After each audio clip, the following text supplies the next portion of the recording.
इथे मी बिना अस्तरचा साधा कटोरी ब्लाऊज शिवणार आहे. सर्वात आधी समोरासमोर कटोरीचे साईड पार्ट्स ठेवून कटोऱ्या अशा लावून बघायच्या आहेत.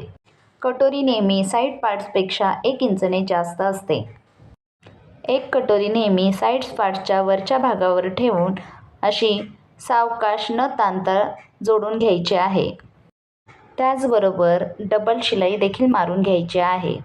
कटोरी अगदी न ताणता लावल्यास अगदी परफेक्ट बसली जाते. आता आपण पाहू शकता, दुसऱ्या बाजूची कटोरी आपल्याला साईड पार्ट्सवर ठेवून खालच्या बाजूने अशी जोडत यायची आहे. त्याला देखील डबल शिलाई मारून घ्यायची आहे. इथे तुम्ही पाहू शकता, दुसऱ्या बाजूची कटोरी देखील परफेक्ट बसली आहे. आता आपल्याला योकपट्टी जोडून घ्यायची आहे. दाखवल्याप्रमाणे योकपट्टी आपल्याला अर्धा इंच मार्जिन ठेवून अशी दाखवल्याप्रमाणे जोडून घ्यायची आहे.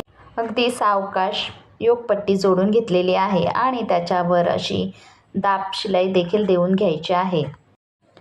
पावभाग शिलाई मार्जिन सोडून दुसरी दाब शिलाई देऊन घ्यायची आहे, जेणेकरून आपली फिनिशिंग अगदी छान दिसणार आहे.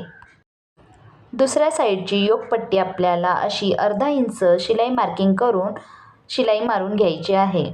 त्याला देखील योकपट्टीवर 2 दाब शिलाया देऊन घ्यायच्या आहेत.